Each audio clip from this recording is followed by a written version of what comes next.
Welcome to a very special episode of the Nintendo Powercast, where we are kicking off a brand new series on the history of Nintendo. Now, we're going to go all the way back to 1980, not 1889, but don't worry, we may cover that at some point. But I thought it would be fun, especially with the release of the Super Mario Bros. Movie, to take a look at the origins of Mario and Donkey Kong. Now, before we get started, I want to let you know that I'm currently working on a brand new ebook, The Unofficial and Unauthorized History of Mario Kart. With this ebook, you will also get my guide to Mario Kart.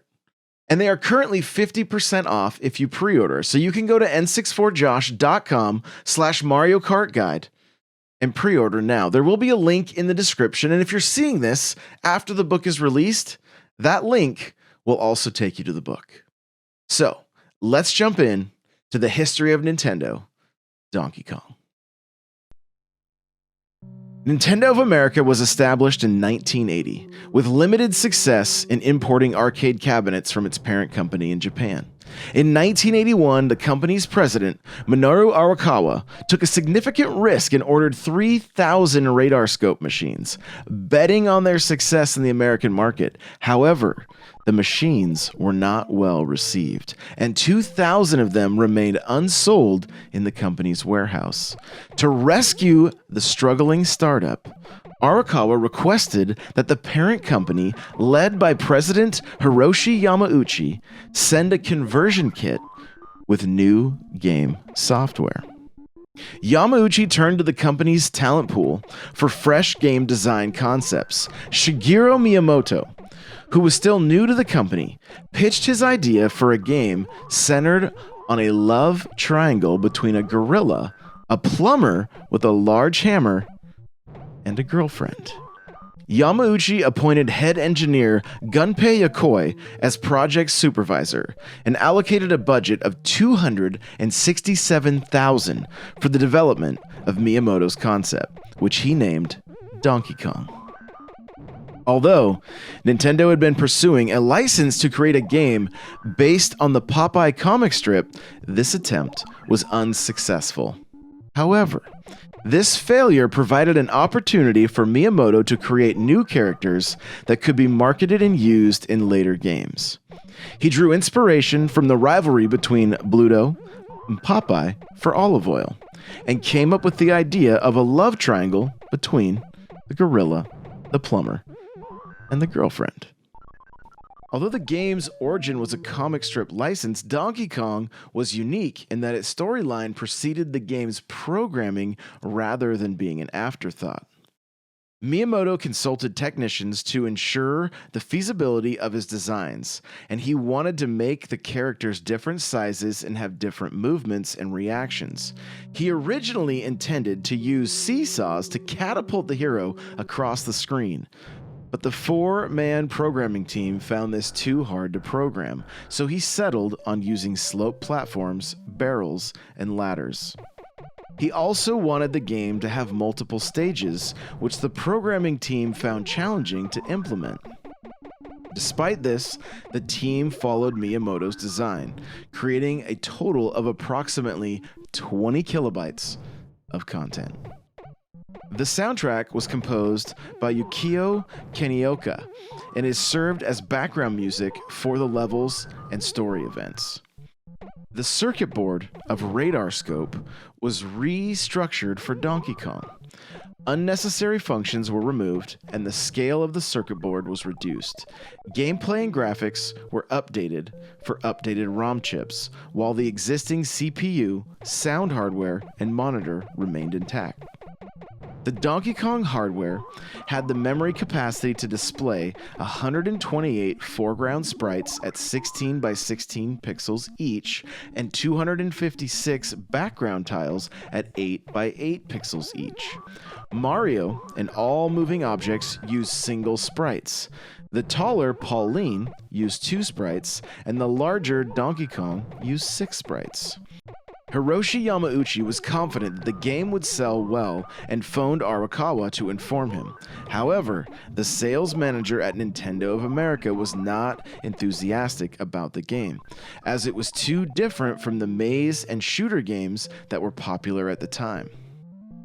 Despite this, Arakawa was convinced that Donkey Kong would be a hit. American staff began translating the storyline for the cabinet art and naming the characters, with the lady character named Pauline after Polly James, the wife of Nintendo's warehouse manager, Don James.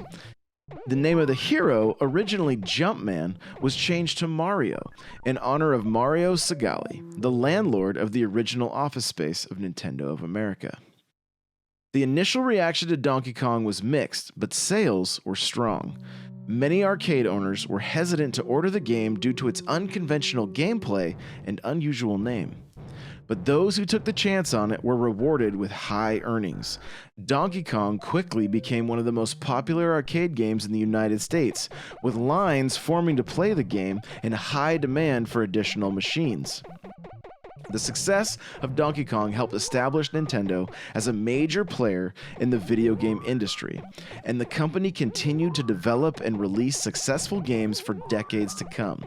Shigeru Miyamoto, the lead designer of Donkey Kong, went on to create many of Nintendo's most iconic franchises, including Super Mario Bros. And The Legend of Zelda. Today, Donkey Kong is considered a classic and is often cited as one of the most influential video games of all time. Its unique gameplay and charming characters have made it a beloved favorite among gamers of all ages, and it remains a testament of creativity and ingenuity of its designers. Donkey Kong, the 1981 arcade game developed and published by Nintendo, remains a classic and beloved by fans to this day. In the game, players control Mario, who must run, jump on platforms, and climb ladders to rescue his girlfriend Pauline from the clutches of the giant gorilla, Donkey Kong.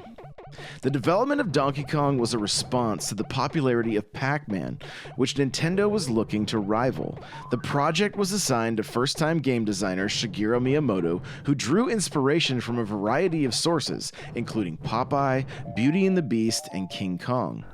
Alongside chief engineer Gunpei Yokoi, Miyamoto designed the game and broke new ground by using graphics to characterize the game's cast of characters and advance the game's plot through cutscenes. Donkey Kong proved to be a commercial and critical success, both in Japan and North America, where it became the highest-grossing arcade game of 1981 and 1982, respectively. It was subsequently ported to the Game & Watch, selling 8 million units, and licensed to Coleco, a developer of arcade conversions for home consoles, selling 6 million cartridges. The game's various ports sold more than 15 million units worldwide, and it spawned numerous imitations from other companies seeking to avoid royalties. The success of Donkey Kong established Nintendo as a major player in the video game industry and positioned the company for market dominance for over a decade. The game also introduced Mario, who had become Nintendo's mascot, one of the most recognizable characters in video game history. Donkey Kong pioneered the platform game genre before the term even existed, and it remains one of the most popular arcade games of all time.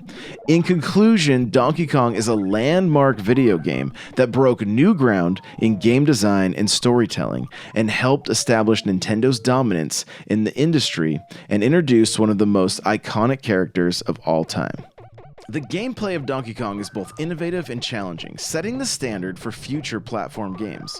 Donkey Kong is considered one of the earliest examples of the platform game genre, and it was the first platform game to feature jumping. The US gaming press referred to these type of games as climbing games due to their use of platforms and ladders. In Donkey Kong, the player controls Mario, who must jump over obstacles, climb ladders, and avoid enemies to rescue Pauline. The game is divided into 4 unique stages, with each stage requiring different tactics to complete. The stages increase in difficulty, with faster barrels and fireballs being thrown, and the victory music alternating between levels 1 and 2. The 4th level consists of 5 stages, with the final stage being at 125 meters. Scoring is a critical part of the game, and players earn points by completing various tasks such as jumping over obstacles, collecting items, and removing rivets from platforms. The bonus counter decreases steadily, and completing each stage before the counter reaches 0 earns additional points. The player starts with 3 lives, and a bonus life is awarded at 7,000 points. Losing all lives ends the game. Donkey Kong's use of multiple stages was groundbreaking, with each stage representing 25 meters of the structure Donkey Kong has climbed. The game was one of the first arcade games to feature multiple stages, with only a few other games such as 1980's Phoenix and 1981's Gorf and Scramble having multiple stages before it. In conclusion, Donkey Kong's gameplay is both challenging and innovative, setting the standards for future platform games. The game's use of multiple stages and complex obstacles makes it one of the most significant games of the golden age of arcade video games. Its challenging gameplay, memorable characters, and catchy music have helped it become a beloved classic and a true masterpiece of game design. The original Donkey Kong game was ported to the Famicom console by Nintendo Research and Development 2 and released in Japan on July 15, 1983, as one of the 3 launch titles for the system. The Famicom's lead architect, Masayuki Umira, designed the console specifically to accurately replicate Donkey Kong.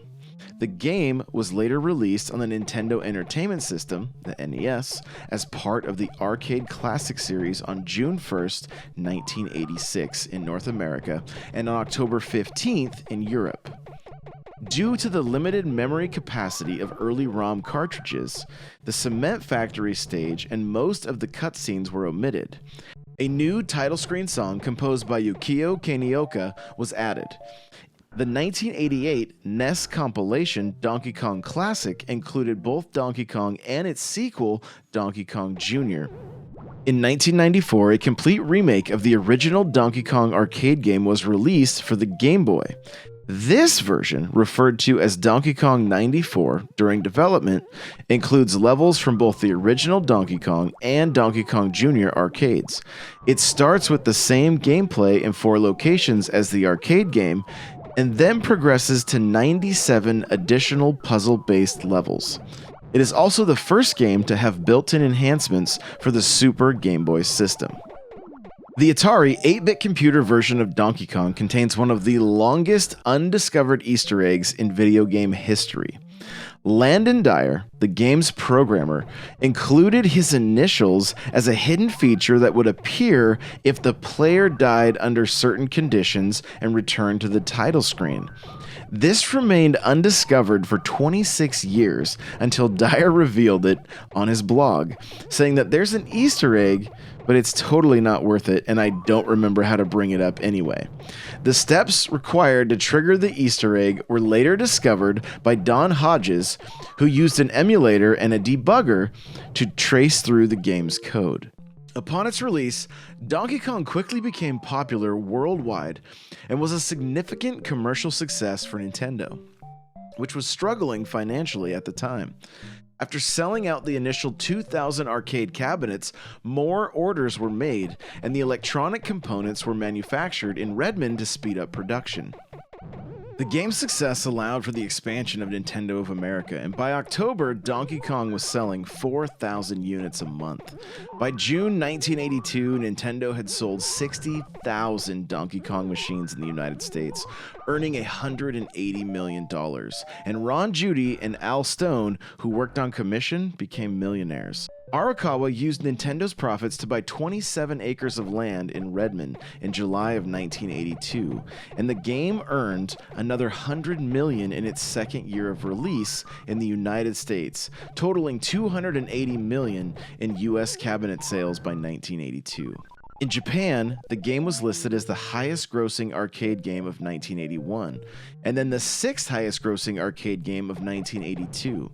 In the United States, Donkey Kong topped the Playmeter arcade charts in October 1981, setting a weekly earnings record that later listed by Replay as the highest-grossing arcade game of 1982.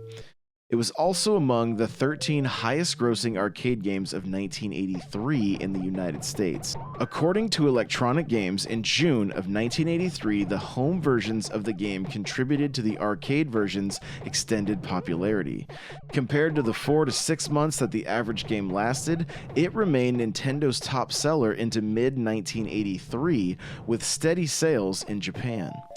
In total, 65,000 arcade units were sold in Japan and 67,000 arcade units in the United States, for a total of 132,000 arcade units between the two. In addition to its arcade success, the Game & Watch handheld version of Donkey Kong, released in 1982, sold 8 million units. Coleco sold 6 million Donkey Kong cartridges for home consoles, grossing more than $153 million and earning Nintendo more than $5 million in royalties. The bundled ColecoVision version sold 2 million units, while the Atari 2600 version sold 4 million units in 1982 for $100 million, making it one of the best-selling Atari 2600 games. It was also one of the earliest cartridges available for video game rental at certain stores in 1982. Atari's 1987 re-release of the Atari 2600 sold a further 180,000 units for $1,258,282 by 1990. Coleco's mini arcade tabletop version of Donkey Kong, along with Pac-Man, Galaxian, and Frogger, had combined sales of 3 million units. In Japan, 840,000 units of the Famicom version were sold, and the Famicom Mini version of the Game Boy Advance later had a further 160,000 units sold, for a total of 1 million units sold in Japan. The Atari 8-bit computer version sold 25,000 units in 1986 and 1990. Overall, these various ports and versions of Donkey Kong sold a total of 15 million units worldwide. As of 2015, all versions of original Donkey Kong were estimated to have grossed $4.4 billion in revenue. In 1982, Sid Sheinberg, president of MCA and Universal City Studios, suspected that Donkey Kong might be a trademark infringement on Universal's King Kong. On April 27th, he met with Arnold Greenberg of Coleco and threatened to sue over Coleco's home version of the game. To avoid a lawsuit, Coleco agreed on May 3rd to pay royalties to Universal of 3% of Donkey Kong's net sale price, worth about $4.6 million. Meanwhile, Sheinberg revoked Tiger's license to make its King Kong game, but O.R. Rissman refused to acknowledge Universal's claim to the trademark. When Universal threatened Nintendo, Howard Lincoln and Nintendo refused to cave. In preparation for the court battle ahead, Universal agreed to allow Tiger to continue producing its King Kong game as long as they distinguished it from Donkey Kong. Universal sued Nintendo on June 29th and announced its license with Coleco. The company sent cease and desist letters to Nintendo's licensees, all of which agreed to pay royalties to Universal except Milton Bradley and Ralston Purina. Universal Studios Inc. versus Nintendo Co. Ltd. was heard in the United States District Court for the Southern District of New York by Judge Robert W. Sweet. Over 7 days, Universal's counsel argued that the names of King Kong and Donkey Kong were easily confused and that the plot of the game was an infringement on that of the films. Nintendo's counsel, John Kirby, countered that Universal had argued in a previous case that King Kong's scenario and characters were in the public domain. Judge Sweet ruled in Nintendo's favor, awarding the company Universal's profits from the Tiger game, damages, and attorney's fees. Universal appealed, trying to prove consumer confusion by presenting the results of the telephone survey and examples from print media where people had allegedly assumed a connection between the two Kongs. On October 4th, 1984, however, the court upheld the previous verdict. Nintendo and its licensees filed counterclaims against Universal. On May 20th, 1985, Judge Sweet awarded Nintendo $1.8 million for legal fees, lost revenues, and other expenses. But he denied Nintendo's claim of damages from those licensees who had paid royalties to both Nintendo and Universal. Both parties appealed this judgment, but the verdict was upheld on July 15th, 1986. After the legal battle, Nintendo gave John Kirby a $30,000 sailboat named Donkey Kong and exclusive worldwide rights to use the name for sailboats. The court battle also taught Nintendo that they could compete with larger entertainment industry companies. After the release of Donkey Kong Jr., the arcade successor to Donkey Kong, Itagami sued Nintendo for the unauthorized duplication of the Donkey Kong program code. Nintendo managed to settle the dispute out of court after the two companies came to an agreement. At the time of the suit, computer programs were not considered copyrightable material. The Tokyo High Court gave a verdict in 1989 that acknowledged the originality of the program code. Ikegami and Nintendo reached a settlement the following year, but the terms were never disclosed. Donkey Kong, a classic arcade game developed and published by Nintendo in 1981, continues to have an immense impact on the video game industry and continues to be celebrated and enjoyed by players and enthusiasts alike. In 1996, Next Generation listed the arcade, Atari 7800, and Coleco Adam versions of the game as number 50 on their top 100 games of all time. The list acknowledged that Donkey Kong was not only historically significant, but also a great game due to its challenging gameplay and graphics, which elegantly delineated an entire scenario on a single screen. In February 2006, Nintendo Power rated it the 148th best game made on a Nintendo system. In 2017, the Strong National Museum of Play inducted Donkey Kong into the World Video Game Hall of Fame. Today, it is the 5th most popular arcade game among collectors. Donkey Kong introduced a new genre of video games that mixed running, jumping, and vertical traversal, which was initially referred to as a Donkey Kong type or Kong-style games, before the genre eventually became known as platform games. The game was also a milestone in terms of video game storytelling and cutscenes. It also notably had multiple distinct levels that progressed the storyline. Donkey Kong was one of the first Japanese games brought to Western regions that introduced a surreal concept using cute artwork, a representation of typical Japanese fantasy, but unusual to Western audiences. For that reason, Donkey Kong and similar games that followed were briefly called novelty games by the Western gaming press. Donkey Kong and other such novelty games helped to acclimate the Western audiences to Japan's approach to game design, narrative, and abstraction that would become key elements in the decade that followed with the release of the Famicom/Nintendo Entertainment System. Computer and video games called Donkey Kong the most monumentous release of 1981 because it introduced 3 important names to the global video game industry: Nintendo, Shigeru Miyamoto, and Mario. These 3 figures went on to play a significant role in video game history. Donkey Kong paved the way for the Nintendo Entertainment System, known as the Famicom in Japan. Following the success of Donkey Kong, Nintendo began developing the Famicom, the hardware of which was largely based on the Donkey Kong home system. Nintendo wanted the Famicom to match the Donkey Kong arcade hardware, so they took a Donkey Kong arcade cabinet to semiconductor chip manufacturer Ricoh for analysis, which led Ricoh producing the picture processing unit chip for the NES.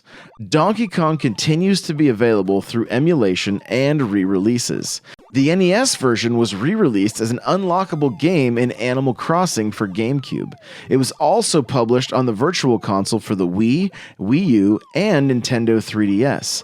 The Wii U version is also the last game that was released to celebrate the 30-year anniversary of the Japanese version of the NES, the Famicom.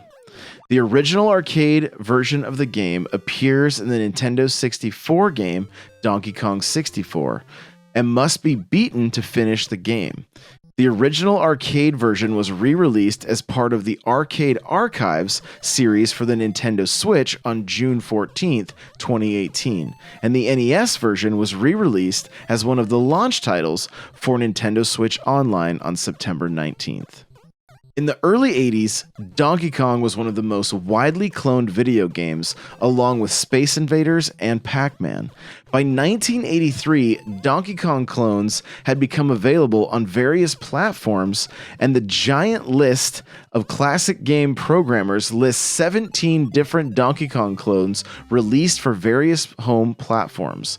The clones included Crazy Kong, which was officially licensed from Nintendo and manufactured by Falcon for some non-US markets. Nevertheless, Crazy Kong machines found their way into some American arcades, often installed in cabinets marked as Con Gorilla. Nintendo was quick to take legal action against those distributing the game in the US. Bootleg copies of Donkey Kong also appeared in both North America and France under the Crazy Kong, Conky Kong, or Donkey King names. In 1982, Logger arcade game from Century Electronics is a direct clone of Donkey Kong, with a large bird standing in for the ape and rolling logs instead of barrels. Many home computer clones directly borrowed from the gorilla theme, such as a Killer Gorilla, Killer Kong, Crazy Kong 64, Congo Kong, Donkey King, and Kong. One of the first releases from Electronic Arts was Hard Hat Mac, a 3-stage game without an ape, but using the construction site setting from Donkey Kong. Other clones recast the game with different characters, such as Cannonball Blitz, with a soldier and cannonballs replacing the ape and the barrels, and the American Southwest theme, Canyon Climber. Donkey Kong spawned the sequel, Donkey Kong Jr., in 1982, with the player controlling Donkey Kong's son in an attempt to save his father from Mario.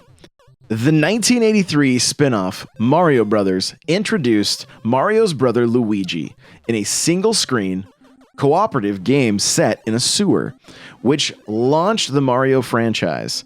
Also in 1983, Donkey Kong 3 appeared in the form of a fixed shooter with an exterminator named Stanley ridding the ape and insects from a greenhouse. Nintendo revived the Donkey Kong franchise in the 1990s for a series of platform games and spin-offs developed by Rare, beginning with Donkey Kong Country in 1994. In 2004, Nintendo released Mario vs. Donkey Kong, a sequel to the Game Boy's Donkey Kong, in which Mario must chase Donkey Kong to get back the stolen Mini Mario toys. In the follow-up Mario vs. Donkey Kong 2, March of the Minis, Donkey Kong once again falls in love with Pauline and kidnaps her, and Mario uses the Mini Mario toys to help him rescue her.